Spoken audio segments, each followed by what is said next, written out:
what you oftentimes see more of is indie animation coming from studios like Glitch and stuff like that, where like I could see them doing a movie, and I think they could do really well with a movie with an actual cast that is of people who have been in the voice acting sphere. So in many ways, if we want to look to get back to actors being voice actors being the main focus of animated movies, we kind of have to look away from these bigger studios like Disney and Pixar and look smaller. Welcome, everyone, to One Story Building, where it's raining heavily in good old sunny Australia. Today's guest is voice actor, writer, and someone with a surname that I haven't checked how to say correctly yet, so here goes nothing. It is Hamish Plaggemars. Is that it? Plaggemars? Plaggemars, yeah, but you were Plagger. close. You were Okay, close. okay. Yeah, sure. I mean, there's two G's there. If it was one G, it'd be like Plaggemars, but plague. Okay, so you actually pronounced the E. Okay, plagger, Yeah. plaggy, good old plaggy. All right, Technically, if you're doing it in the Dutch pronunciation, it would be Plakkemas like that. So that's it's got that's the how that's how yeah. everyone should say it. Okay. Well, to start things off, I try not to ask very generic questions like how did you get into voice acting? So I like to dance around the question a little bit. So Yeah, I'm yeah. going to ask, growing up in Melbourne, Australia, what specific video games and movies and TV shows first exposed you to the concept of voice acting to begin with? Oh wow. Okay. Well, so just kind of slight correction. I'm actually not from Melbourne originally. I'm from South Australia. And I moved around quite a bit when I was a kid. I went from Mm, South Australia to Queensland, all the way to America, and then came mm, back to Melbourne, which is where I am now for the past 9 years or so. mm, But what really got me into voice acting, so I, as a kid, loved animation, cartoons, especially. I was the one that was like going to my parents and reciting jokes from like Looney Tunes and stuff like that, mm. and pretending to like, mimicking the voices and stuff like that. And that got worse when I discovered a bridge series on YouTube because I was watching all these people do these funny voices, and sometimes it was just them doing it, and I was like, "Oh my God, this is amazing! This is what I want to do," kind of a thing, Like I love this kind of stuff. And then video games even further with like a lot of real-time strategy games like Age of Mythology had voice acting in them and stuff like that, and Mhm. I loved that, and I adored it so much. So like I was like, surely voice this is never going to be a thing for me until my dad got me a microphone and was like, do it if you really want to. And I was like, okay, yeah, I'll do it. So I got me a Blue Yeti, the classic Blue Yeti that Mm. everyone gets when they when they're starting out, and I started just having fun doing voices, and it was a good time. It's always been a dream of mine of being the voice of a unit in a real-time strategy game because you can just say things like, "Yes, sir, I'll be right there. They're going down. We'll find that for you." Yes, yeah, yeah. Absolutely, Um, yeah. so in you've been all over Australia and learning in America, but in Australia, in my experience, the local voice acting community groups in Australia are just like Facebook pages and Twitter groups, and it's all online kind of stuff. In Adelaide, Queensland, Melbourne, what has been your experience with voice actors and local voice acting people and groups in Australia, Oh my gosh. if I you wouldn't ever have a meet? I wouldn't have a career if not for the people who live here and have formed a community. So we have a Discord called the Australian Voiceover Discord, the AVO, AVO, as we like to call it. Our little icon is an avocado. Uh, Hmm. and literally it's because of a very prominent voice actor here in Australia, Amy Smith. I was doing recordings for a game, just an indie game that was coming at the time, from Star Now, and she liked one of the bloopers that got posted on Twitter, and I was like, "Who's this woman, Amy Smith? I'd never seen her before." And so I clicked on it, and it was like, "Oh, one of the most prominent Australian voice actors in Australia doing international stuff," and I was like, "What?" So then I looked into it, and she had started this Discord server with Dom Din and Angela Tran, two other really prominent voice actors here in Australia, and they had basically brought a lot of these like people together. And so I joined this Discord server, not knowing anyone, and just started chatting with folks. And eventually it started up a meetup at PAX that happens every year in Melbourne. We've done South by Southwest together, all these kinds of little small meetups with voice actors, and it's it legitimately meant that I could have a career because I felt comfortable. I was like, oh my God, there's other people doing this, and we can swap stories, and we're very tight knit and close, and it's beautiful, and I love that part. And I've talked to VAs from like America, especially California, and they're like, we're always so shocked that you guys are so close because it's not that way in California. And I'm like, oh, really? That's really interesting. But I think we've been forced to, in a way, band together because we are a remote recording kind of hub. Mhm. So yeah, it's actually been fantastic. I guess in California, there's just so many people that meeting up physically would just be such a logistical nightmare. But in Australia, because it is such a remote place, the fact that you exist means that you just have to meet each other because it's just so exciting to find other people who are like you. 100%. I mean, and I think also in California, there is a bit of a rivalry that a lot of voice actors can tend to have. And that's not to say it's all of them, but from what I've spoken to for some American voice actors, they have been like, it feels more like a rivalry than necessarily a community. But I think that is changing. A lot of the newer voice actors who are kind of becoming like the more prominent voice actors are changing that. And they're taking some hints from us here in Australia when they've seen how like cohesive we are as a group. But yeah, it's quite good, and I give credit to those voice actors who started it initially, because if they had not, we wouldn't have grown as much as we have. I saw a graph online within a year ago that listed the Australian accent as being the sexiest accent in the world. And since we now have someone here that has the sonorous rumble, the sonorous rumble of the outback, and you're here as well, I'd like to ask you, what do you think gives the Australian accent that kind of appeal? Oh wow. So I think it is the sense that it is a much more, I'm not going to say laid back accent, but in the sense of like and especially I found this in America. When I moved over to America when I was about 10 years old, I still had a pretty strong Australian accent. I had to adopt an American accent while I was there because they couldn't understand me. So my accent's kind of been a bit mangled up since then. But they loved hearing me talk. And I think it's because it is such like it's like the American accent is very like front facing and everything like that. It's very like rigid in the way it talks, but the Australian accent bends quite a bit. We slide up every Mhm. sentence and everything like that, all that kind of stuff, and it feels so different.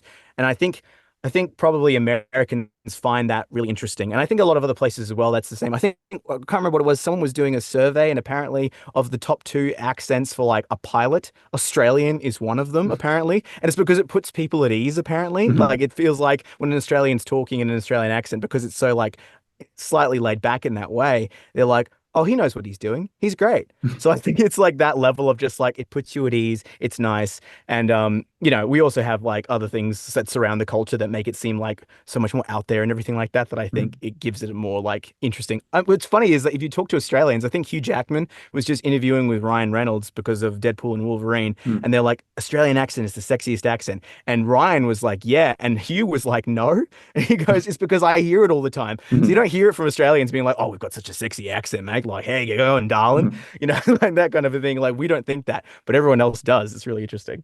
Yeah, there's a bit of a fine line between someone who's sort of a like a hardworking outback rustic kind of guy who knows what to do, and just like some bogan with a mullet who Yeah, just talks with like a chainsaw the whole time. You got to have a bit of refinement, but not too much refinement with the Australian true. accent. Yeah. I saw on your website that you apparently can do several accents. And I've always been very skeptical when someone puts down the accents that they can do, especially if someone puts down something like Irish. And it's like, is it going to be Irish or is it just like a leprechaun kind of voice? It's like when someone puts fencing on their resume. It's like, can you do fencing or do you just like want to be a Jedi in a movie and like I'll learn when they accept me behind the scenes. So to test you, Oh boy. periodically, I'm going to ask you to give me some of your accent skills to see if you actually can do what you've written down. And we're going to start right now. Okay, Oh boy. I want to hear a general American man annoyed that he's stuck in traffic on his way to work. Go. Okay. Oh my God, I can't believe this. Like, I need to be at work now, and what are you doing? Just move, man. Come on, move. Oh my God.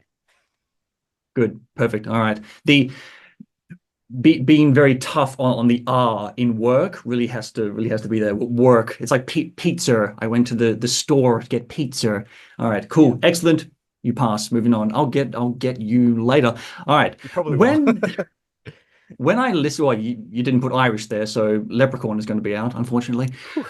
When, when I listen to character demos, I feel like 90% of them have the same kind of sequence of characters. It starts with a fairly young, some of the time American voice, sort of like teenager, early 20s, like enthusiastic schoolboy, like, oh, I want to pass this test. I really have to do it. And then it moves on to what I like to call the evil sorcerer voice. Sometimes they're shouting. Sometimes it's a bit more like, "Ooh, you've fallen into my trap," ooh, kind of thing. And then it becomes after the evil sorcerer, it becomes a bit more similar to the first voice, but it's like this raw, sad, crying, "Oh, I tried to save him, but I just couldn't," kind of situation. And then it goes on from there. 90% of them have that, then the evil sorcerer, and then the crying man. So I think for so many voice actors, when they are putting together their demos, they take advice from other voice actors who have taken advice from other voice actors. So I guess I'm not really that surprised that all of them have that same kind of sequence because they're like, it's a copy of a copy of a copy. So when you're putting together your demos, did you think about doing anything to stand out, or did you not risk breaking from that tried and true formula? Oh boy.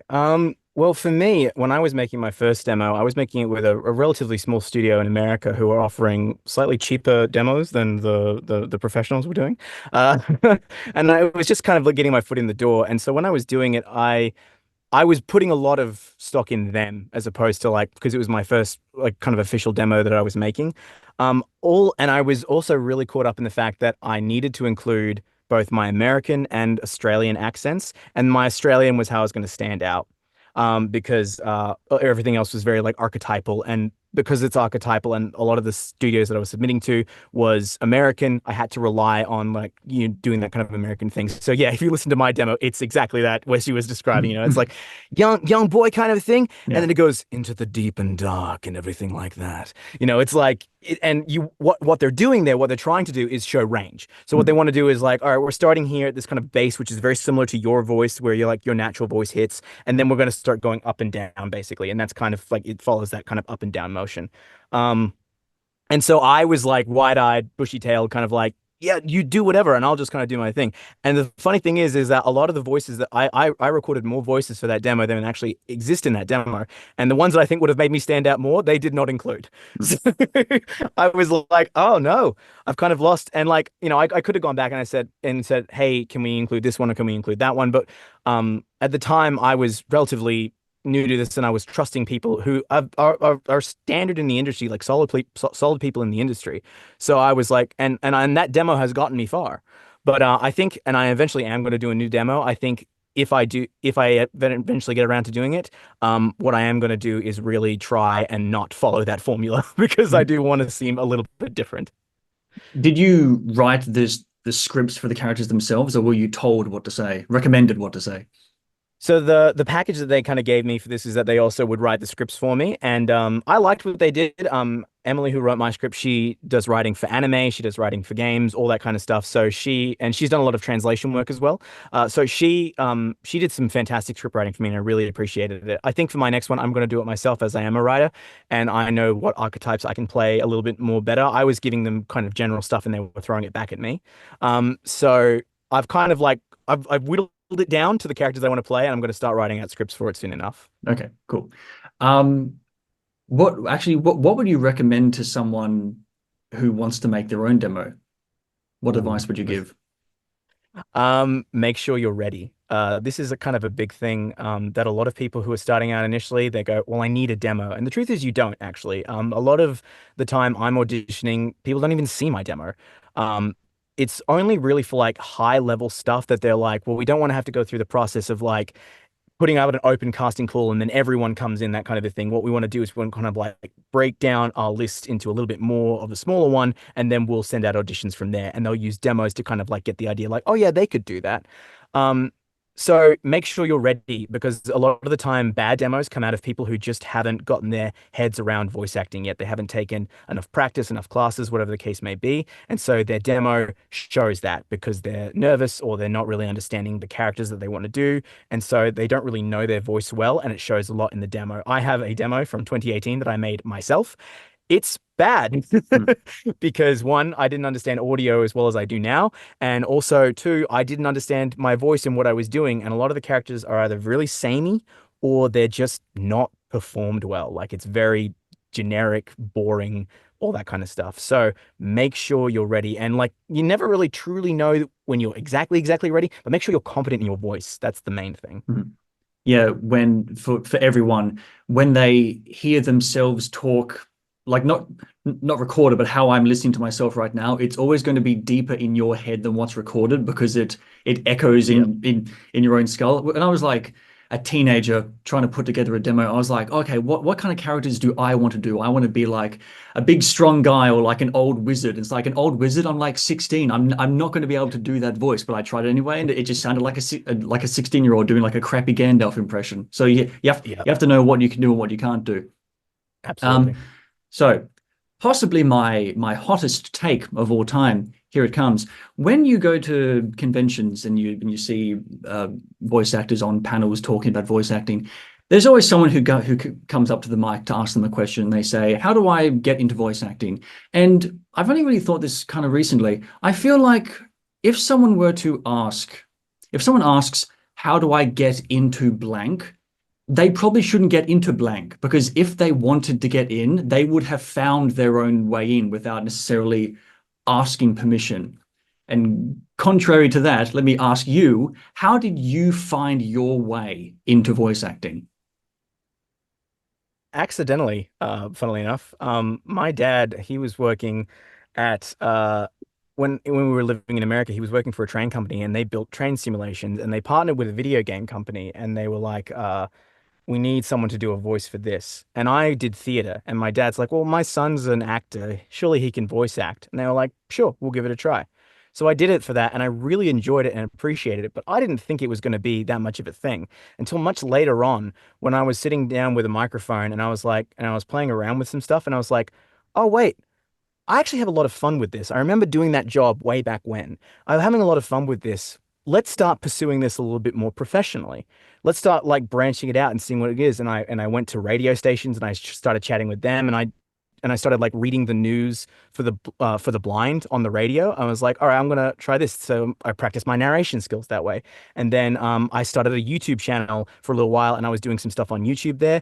And people responded to that as well. Some of it was good, some of it was bad. But I was just having fun with the hobby, never really thinking it was going to turn into a job until about 2016, where I started like going through. I was going to be an on-camera actor. That was kind of like my big plan until I started going through and I found a bunch of voice work stuff and I said, oh well, I've done that in the past. I know how to do that and I can do that reasonably well. Let me try. So yeah, oftentimes when folks come in and they're like, how do I get into voice acting and stuff like that, what they're asking for is like, what's the quickest way, that kind of thing. It's like, and they're asking people because they think that there's like some secret way to do it. There's not. Most people who end up doing the job that they're doing, especially in like performance spheres, fall into it so much by accident. Like it's not even planned. And it was the same way with me with writing. So like for me, it was a case of just like I found something, I started enjoying it, and then it grew from there.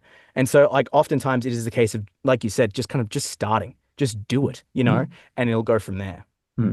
I think what's so appealing about voice acting to actors is that, especially with characters, which is what a lot of voice actors want to do, but they have to get through, commercials to get there. I mean, if everyone wants to be the big wizard or the hero, it's that you get to play larger than life characters, but you don't have to be burdened by costume or makeup.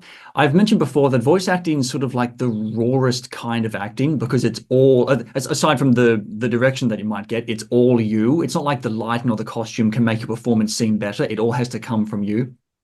Yeah, Um, absolutely. you got your master's in screenwriting from the Victorian College of Art. Now, refresh my memory. What are the steps taken to get a master's? Oh gosh. Well, for the Victorian College of the Arts requirements for the masters, you had to create either you'd pitch two ideas, a television show and a feature film, and then you'd pick one of those ideas and you'd go through the entire masters developing that idea. So for me, for because it was a TV show, I had to develop what's called a pitch Bible and then two scripts, the first and the second episode, because mine was half hours and you needed a full hour of written content in order to kind of get this master's degree. So I put that together as my requirements, and I passed with flying colors, thankfully. Uh, but yeah, that was the work I did for 1.5 years, was just working on this pitch Bible and these two scripts. Myself, after high school, I studied filmmaking, which was a surprisingly uncreative kind of field. It was more about storyboarding and setting up lights, and that's fine. But with screenwriting, just going by the name alone, it sounds like it's all about characters and themes and writing. So how exactly were you taught to screenwrite in screenwriting class? Oh wow. That's actually a really good question.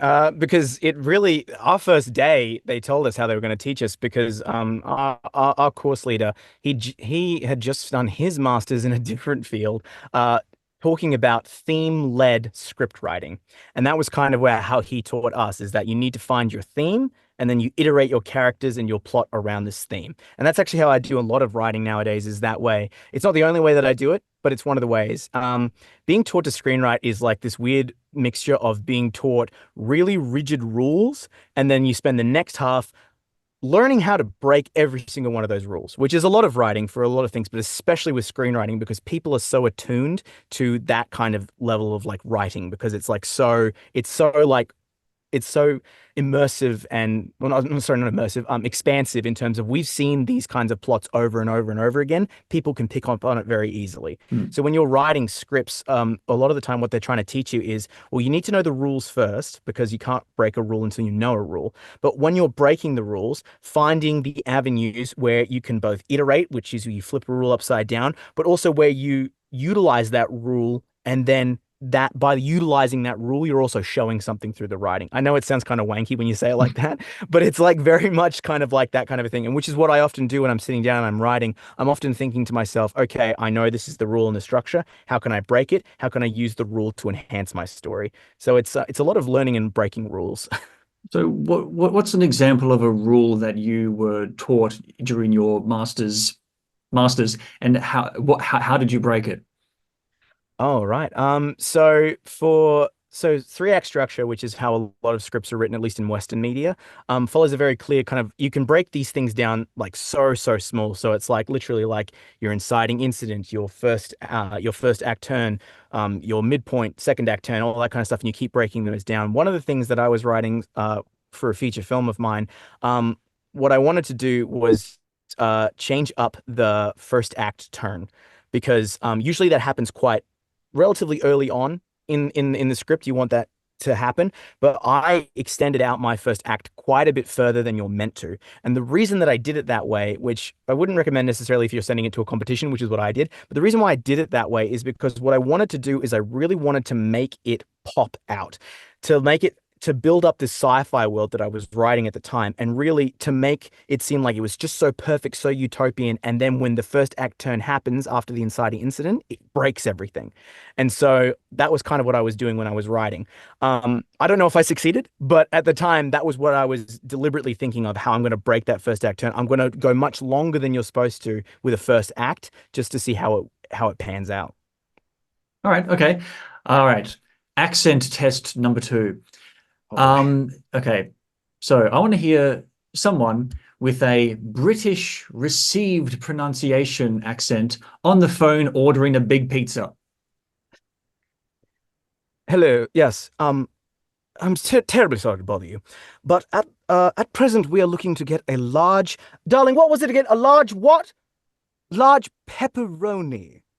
Yes, yes, yes. Oh. Um, no, I don't know what stuffed crust is. Uh, do we want stuffed? Yes, we'll go with the stuffed. Thank you. Thank you. Oh, excellent.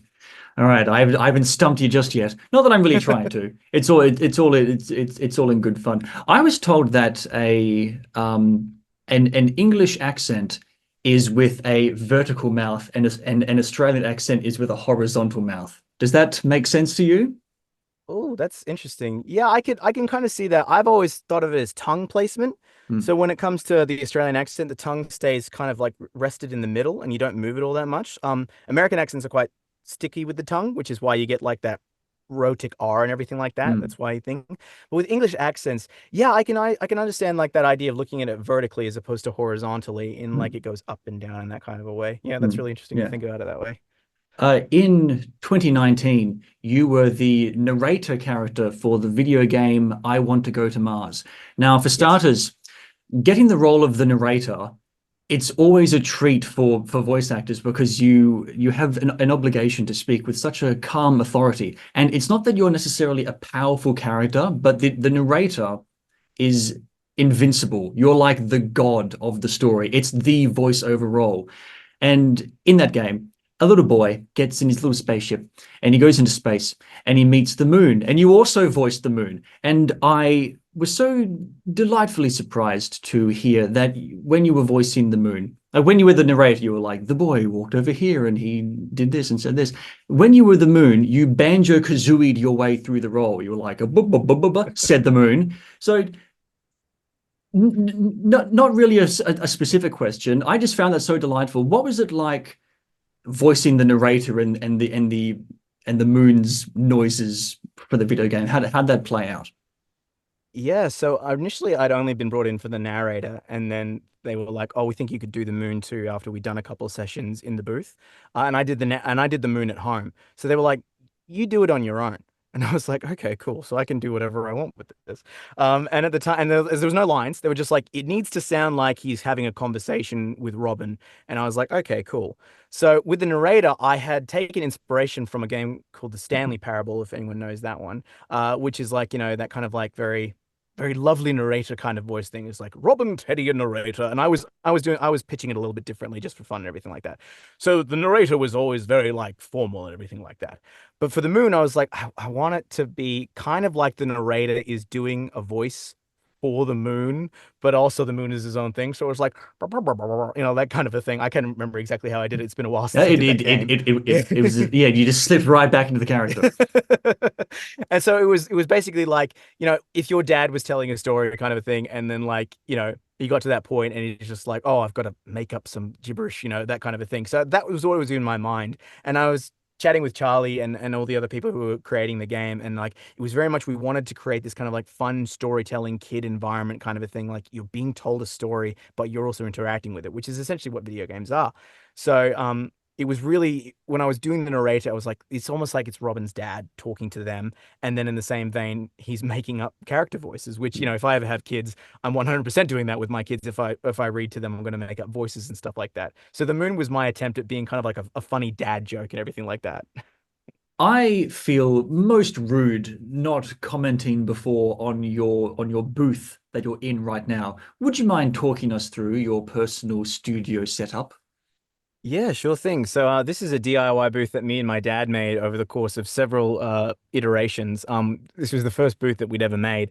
So it was definitely it had to go through a couple of trials before we actually found something that worked because it was too thin at one point. At one point, uh just there were gaps and everything like that that was causing sound leakage and stuff like that. Plus, when we put rock wool in, it was coming through. So it's been through a lot. But it's like it's a small space. It's about the size of a regular studio bricks, if not a little bit smaller. It's got foam all the way around it. It's got some lights up here just so that you can actually see me and everything like that. And then it's made of just like a wood frame with some foam on the outside, rock wool in the middle, and then some acoustic foam on the inside to give it a nice like encapsulated sound kind of a thing.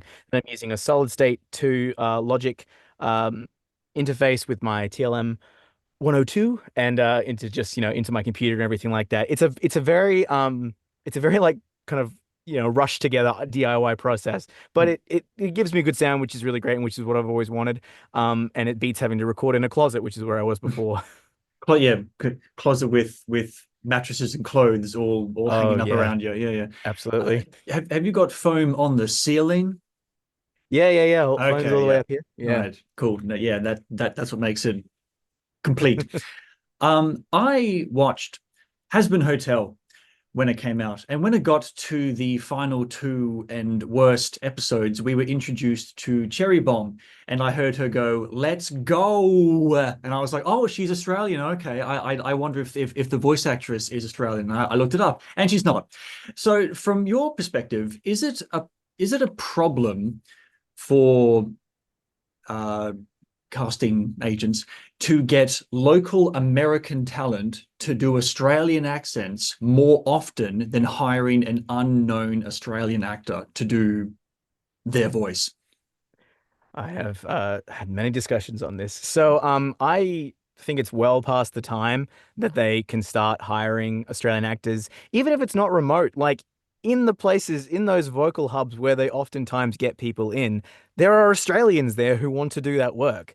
I think that the reason that they bring it in, oftentimes, and usually it's comedy stuff, they want to bring in someone who's going to do an Australian accent and make it sound more ridiculous than the Australian accent actually is. Because most of the time we don't talk like, really awkward all the time. Yeah, g'day, mate, how's it going? Kind of a Mm, thing, and, oh, nah, and everything like that comes from the internet. It's internet memeage and everything like that.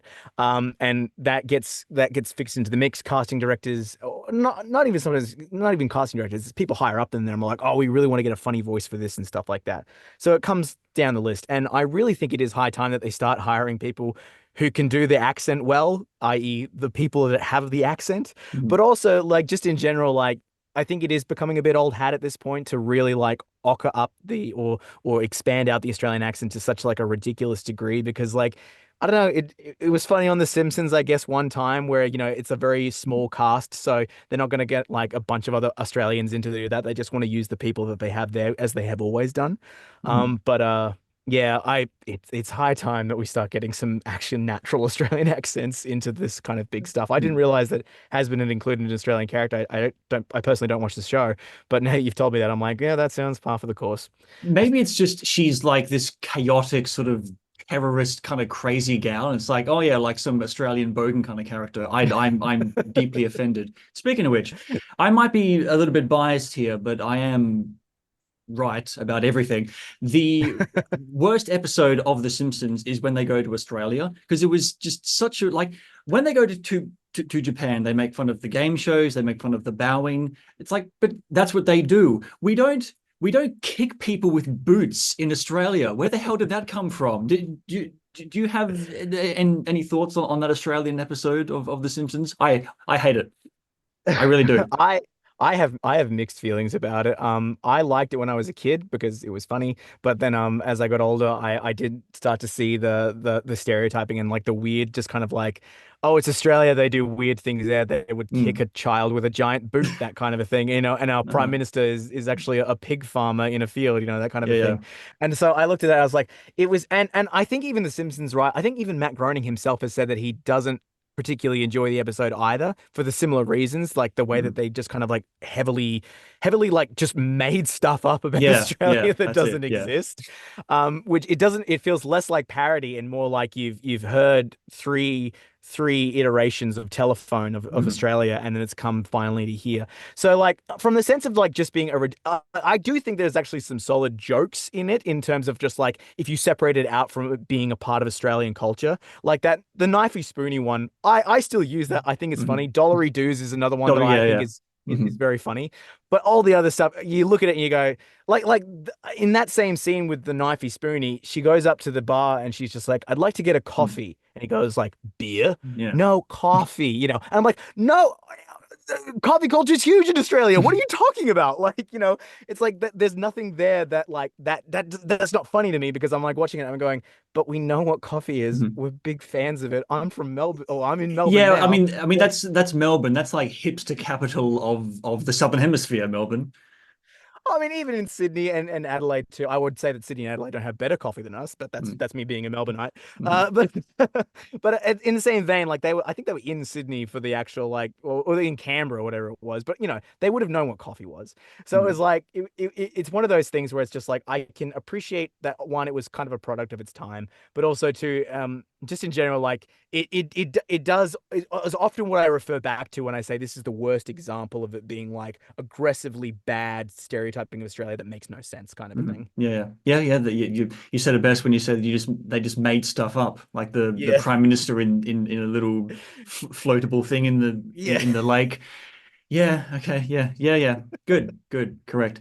Have I think what's the Australian accent is just so eclectic because it's like this weird mutation of like English, Irish, and Scottish just sort of meshed together. Like it would be less bizarre to watch a fantasy movie where the characters have American accents if compared to if they had Australian ones, even though technically that makes as much sense. yeah. Have you played Borderlands, the pre-sequel? Yes, I have. I Yeah, have. when you're on the moon and the moon is Yep. Australia and they have Australian Yes. accents, I'm like, yeah, that sort of makes yeah, because it's the moon is like this place that's far away and kind of mysterious, but it's still kind of like mildly Western. I think that's sort of like a funny, appropriate way of putting the Australian accent in there, where it's like this weird context. I guess in a fantasy movie when they go somewhere else and they find this village and they have Australian accents, that might make Yeah. a bit of contextual sense. But yeah, it's not it's an eclectic like it's an eclectic accent. All right. Yeah. Okay, cool. Um your email, the email that I contacted you with is that Aussie VO. So you're not hiding the fact that you are an Australian voice actor. So the question is, why not hide it? What exactly are the benefits of being known as an Australian voice actor and not just a voice actor who is you?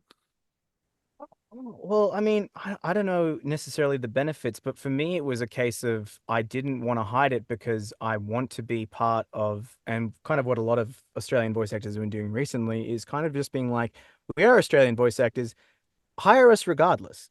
Like it doesn't matter that we're not American or whatever the case may be. Mm, In fact, many of us have learned to do American accents because we needed to in order to do other projects. And so for me, when I one thing too is that at the time I was practicing like a semi form of anonymity, because like my YouTube channel had been called that Aussie VO and everything like that, and people knew my name and it was kind of uncomfortable. So I was like, oh, I'll just be that Aussie VO, and everything like that. But it kind of allowed me to like, and because I'd moved over to America when I'd started that YouTube channel, I was the Australian kid, even if I wasn't necessarily sounding like an Australian kid towards the end of it there. And it defined a lot of my school experience. So I was like, I leaned into it because I'm like, well, if I'm going to be the Australian kid, then I'm going to be the goddamn Australian kid. And the mm, same way of that Aussie VO kind of a thing. And it also, it's kind of like when I was doing my little voice projects and stuff like that, it could be the case of like, oh, that Aussie VO that does that thing, like it was mm, kind of like a dual kind of thing. mm, So like I think one of the benefits nowadays in terms of showing that you are an Australian, where they want authentic casting and stuff like that, is that they can immediately go, okay, well, we know we're going to get a good Australian accent because this person's Australian. So like, they'll send it out to you and they'll want you to audition for it and everything like that. So in a world where we're becoming more authentic with vocal casting, especially in regards to accents, I think it's important to just put that out there is that's a part of my toolkit. I am Australian and I can do that for mm, you. mm. Yeah, when you get to a certain level of fame and professionalism, it's often good to specify who you are and find a niche to tap into and not be, not be what's the phrase? What does he say? God damn it. Too much, no, not too much butter, not enough butter spread on too much bread. What does Bilbo Yeah, say? yeah. You know that thing. I Like, yeah, be too wide and Yeah. not catch too much. Whatever. Too little Anyway, butter on too much bread. yeah, I'm not sure if that's yeah, anyway. Yeah. The Bilbo line from the first Lord of the Rings movie. You know what I mean. You know what I mean. Anyway, Yeah. literally yesterday, I was talking to a friend of mine about classic animation and voice acting, like Cinderella and that Fox Robin Hood movie. Mm. And even in more recent movies like Hunchback and Aladdin. And he said back then, it didn't even feel like the voice actors were even acting because their acting was so good and it fitted the characters so well. But nowadays, so often, no, all the time, they get celebrities to voice characters and things like the example that I come up with all the time that I reference all the time is Brad Pitt and Matt Damon were prawns in Happy Feet 2 because it really needed to be Brad Pitt and Matt Damon because they're just so perfect to be prawns. But Yeah. I wish that voice actors were able to stretch their reach into movies that you would watch at the cinemas in the same way that Pixar always does 3D animation. I feel like there should be a field of movies where they always get voice actors to voice in it. But what would be your solution to shift these scales to get on-screen celebrities out of voice work and get like TV cartoon voice actors into voicing in movies? Oh God, that's a tough question that I don't know if one man can answer. Look, the reason, it's been said to death. The reason that they cast celebrities is star power and banking on the name. Like, someone might not want to go see an animated movie because it's animated, but they might want to go see it to hear Chris Pratt voice the next lead in an animated everything like that. And that's the thing is like that, and truth be told, they didn't need to do that beforehand because when Little Mermaid started off the Renaissance era of Disney, none of the voice actors in there were like well-known people. Usually it was like comics, B celeb, B actors, all that kind of stuff at the time. And it wasn't until Robin Williams came in and he was kind of like, he opened the floodgates, so to speak. And that's not a dig on Robin. He didn't intend for that to happen, but that's just the way it kind of came out. I think it is going to be incredibly hard to disentangle celebrity culture now from voice work in the way that it currently goes. Even when stuff like dubbing of like Studio Ghibli movies, for example, they're always looking for a star power to like chuck in there as well for all that kind of stuff. How would I go about doing it? It requires more people who have kind of gone through the trenches to be in those rooms, in those casting rooms, to have the say kind of thing and to be like, no, we need to use career voice actors to do this well.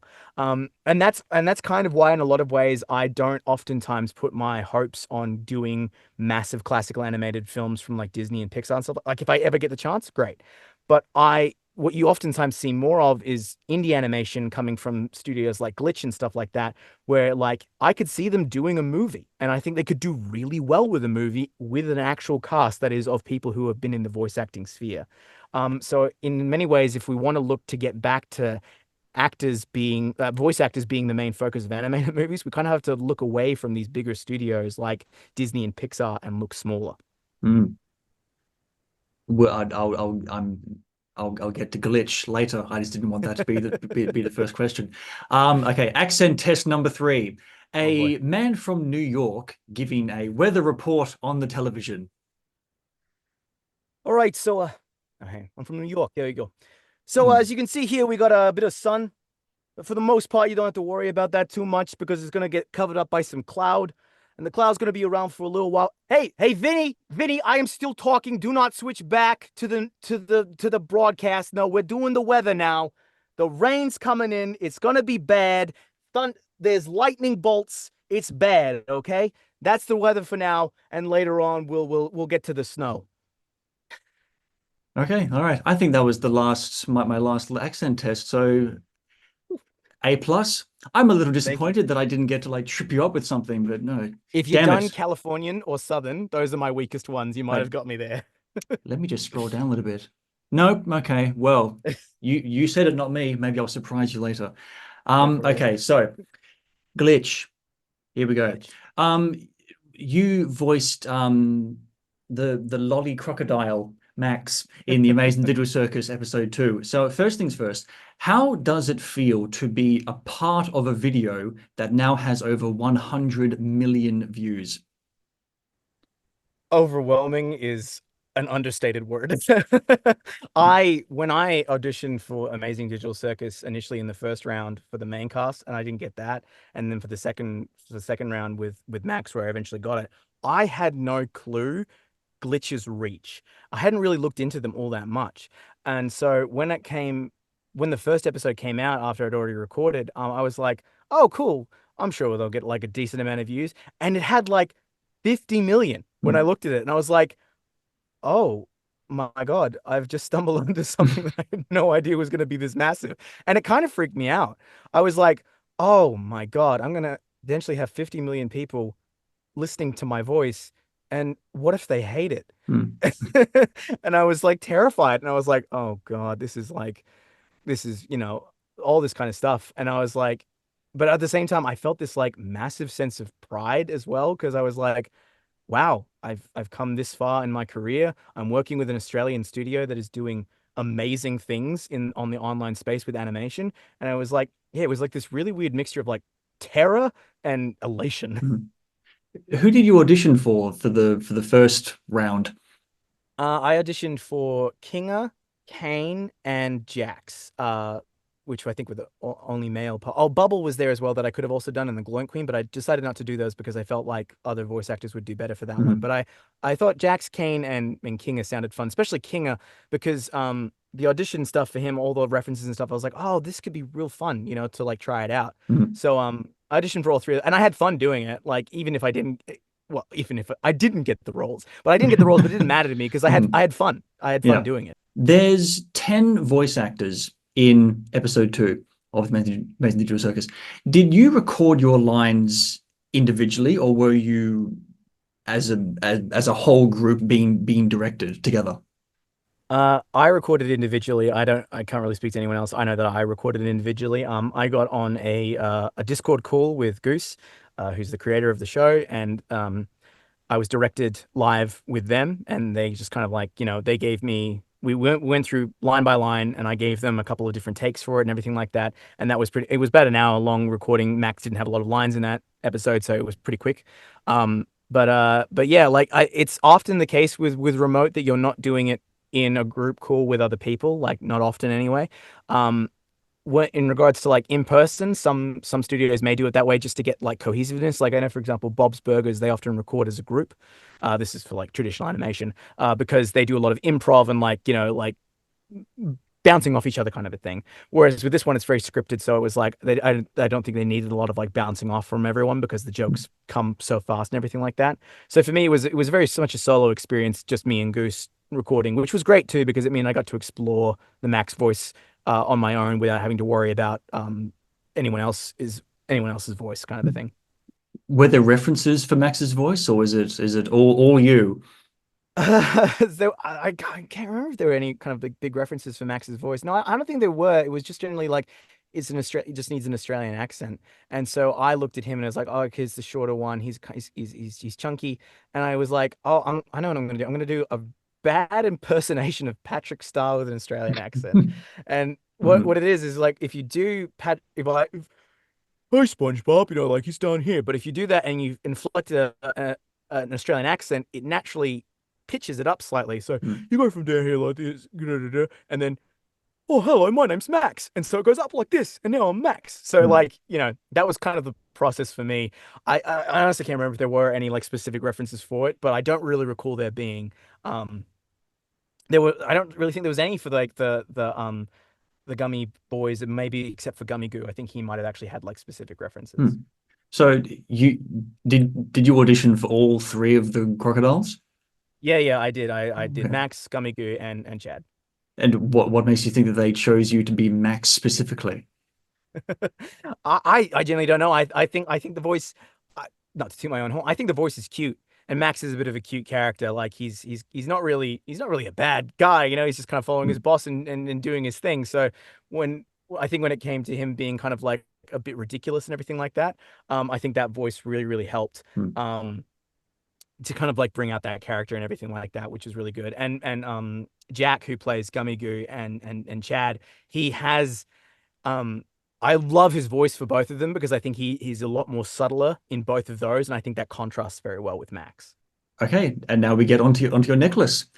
What's your necklace? Yeah. What's your necklace? Is the question. My necklace is a crest of friendship. Let's see if I can get a little bit closer to my yeah. That's Mm. so that's from Digimon, Digimon the original series, Digimon Adventure. Uh, It's I initially wanted to get a necklace where I could swap out the crests because there's like nine of them in total, I think.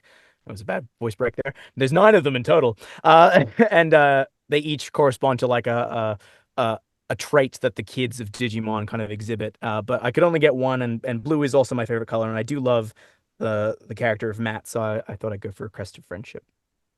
I've already asked Marissa Lenti about this because she's a big Digimon fan, perhaps rivaling you or superseding it. But maybe we'll find out. Yeah, I like a few seconds of Digimon because there's a character in there called Cody, and he has a Digimon based on an Ankylosaurus, which is my favorite dinosaur, and it turns into like a submarine. It's really cool stuff. Anyway, in your personal child growing up opinion, why is Digimon so great? Oh my gosh.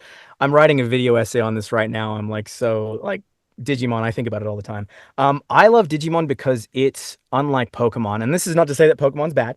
But Pokemon is very much a world that's kind of like almost utopia in a way, and then like small problems arise, Team Rocket, all that kind of stuff, Hmm. and then they deal with those problems, and then everything goes back. Digimon, because it was it was this idea of like two separate worlds, like this digital world and then the real world. So they had to bring kids in from, it's like almost like an Alice in Wonderland kind of thing where they come into this digital world. It's strange. It's this mix of analog and digital. And these kids had real problems. Like one of them's adopted. They have divorced parents. One of them almost got their younger sibling killed at one point in time, and they have trauma over that and stuff like that. It was a lot like heavy in some ways with these kids, especially as we went further into the series. And I think it was mirroring when Digimon came out at the time where we were shifting from the late sorry, the 80s and the 90s, where had been very like analog stuff, and moving into this digital age, and there was a lot of anxiety and questions around it and stuff like that, like life in the digital world and everything like that. And I think Digimon, the writers of it, even though they were making a Tamagotchi show, were really honing in on that. And so like, and that's oftentimes I think why I'm never always going to be judgmental of shows that are based on toys, because just because it's based on something doesn't mean you can't find something interesting in it. And I think Digimon really did that. I think there's a difference between a show that's made to sell toys and then compare that to something like Transformers, where the toys came first and the show tried to keep up with where the toys were going. Yeah, I mean, toy toys are fine if the show is good. I mean, look at the Amazing Digital Circus. They're coming out with another round of fucking little things. I've got my own. Hey, look at This that. is All right, sweet. this one's Yeah. made by my roommate. Perfect. You said on an Amazing Digital Circus Streamily Stream in June of this year that you were Yeah. inspired by Martin Billany, Little Karibo, to do for voice acting stuff, and as was I. I watched him all the time when I was in high school. I've said I'm friends with Spider-Man more times than I can count. So That was really good. thank you. Oh, I've done it a lot. How has Little Karibo inspired your voice acting journey? Oh God, I have so much respect for Martin Villainy, Little Karibo. Like I said, when I said I was growing up listening to a bridge series and people doing all the voices, he was the one that was like doing. I tried to do my own a bridge series about Tenchi because which is an anime, because he inspired me so much with doing all these voices and stuff like that. And I actually got to meet him twice when I was living in America.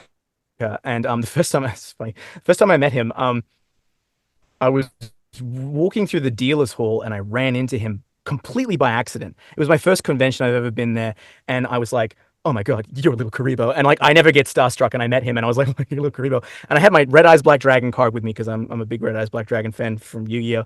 And I was like, "Can you sign this for me?" And he's like, "Yeah." And clearly he'd been around the block, in terms of signing stuff.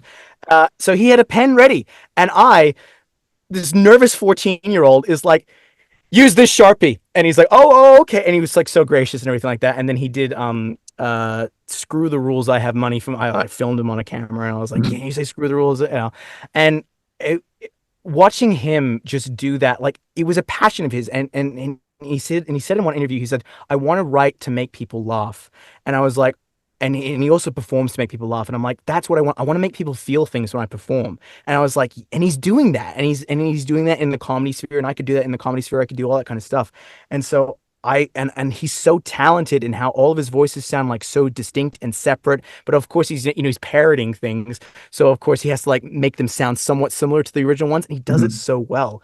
And I was like, that's real talent. Like that's rare talent that you don't always see all that often, where it just like the writing and the voice acting is all so on point. And I'm like, I want to be like this guy. And I mean, I don't know if I'll ever get to that level, but like genuinely watching Martin, it's going on like 15 years now. watching him do Yu-Gi-Oh! Abridged and all the other projects he's been a part of, it's like I'm always down for whatever he's doing because I know it's going to be done at 110% and done amazingly well. It's funny how in my opinion, the best season of Yu-Gi-Oh! Abridged is the worst season of the actual show. It's when Yeah. they're on their well, actually, yeah. What do you think I'm gonna say? Is it Waking the Dragons? Is that one you're talking about with the dragons? No, what's that one? Waking the Dragon? Is that the Atlantis one? Yeah, the Atlantis one. Oh, okay, you think that's the best abridged thing I and the think worst TV I show? yeah, I definitely think it's the worst arc of the TV show. But Okay. what one were you thinking? I honestly, I forget that one even happened in the show because I sort of stopped caring Oh, right. after Battle Okay. City, which is the best one. But it's when they're on their way to the final four people Battle City where they go into the Oh, digital world and they fight the big five, oh, I think. yeah, Yeah, yeah, yeah, it's yeah. the biggest detour of the TV show, but it's the funniest Yu-Gi-Oh! Bridge segment because they got Team Four Star in and they're Oh, great absolutely. as Yeah. well. Like I think that's also where you can see his writing style shifts a little bit as well. Like beforehand it was like very much like internet meme jokes and stuff like that, and he Mhm. starts shifting and creating more character with his with the ones in there and everything like that. And I think bringing in Team Four Star really helps. The Mhm. voice acting's really good there. Yeah. So no, I 100% that's great as well. I love it as well. But yeah, I agree with you. It's one of two filler or maybe even three filler arcs because Waking the Dragons is a later one and that one's the Mhm. original one. I also agree with you. Yeah, it's a weird detour that didn't need to happen, but it did for whatever Yeah, reason. yeah, So yeah, yeah. yeah. Where Kyber's adoptive father actually had a Yeah. son. And he's Um, alive still and all yeah, that kind yeah, of stuff, yeah, you know? yeah. Is he, or is just like a digital consciousness in a Yeah, it's like computer? a consciousness. Yeah. Yeah, pretty much. Anyway, Battle City was good. Marek was a cool It was. character, I think, and I mean in the abridged, he was like one of the funniest, just silliest characters. I can't mention voice acting without talking about artificial intelligence voices. Honestly, I think that voice acting and other kinds of acting in general is one of the most protected things from AI replacement because knowing that it's not coming from a person means that there's no story behind it and there's nothing to really appreciate. So, rhetorical question, when it comes to artificial intelligence voice acting, what are we supposed to be appreciating? Yeah, literally nothing. I mean, you're right. It's like it is a rhetorical question in the sense is like you really can't appreciate anything out of AI voice work because it is so un like one of the things is like so human is like someone's speech pattern and the way they talk and everything like that. And it's constantly evolving and changing. And AI just like doesn't do that. It gets stuck in patterns. It does weird things. It pronounces strangely and everything like that. And yeah, it's I every time I know immediately when I can hear an AI voice, it's like this really reticulated, like, you know, that kind of a thing. It's I hate it so much whenever I hear it. And I always scroll off videos whenever I hear it. It's like Mhm, my little act of defiance mhm, because I just don't want to have to hear an AI voice constantly talking at me because it's so unlifelike. mhm. Yeah, I think that's what makes live performance so great. I mean, as much as I'm talking to a voice actor right now who records things for digital immortality, nothing beats live entertainment because you always know that at any second they could mess up. This is what makes improv so great. Not because it's funny to watch them mess up, but because yeah, they're one mistake away from the whole thing falling apart. So it's exciting. But with AI, if an AI made a mistake, that's just bad programming, not a person messing up. So it's not very exciting. Yeah, you can't But iterate on it. yeah, when it comes to voice acting roles, whether now or later or in the past and you've missed your opportunity, do you have a dream acting role? Like Oh yeah, a dream gosh, role. so many that I'd love to. I mean, I'd love to play like a full on like final villain kind of role. I think that'd be a lot of fun to play.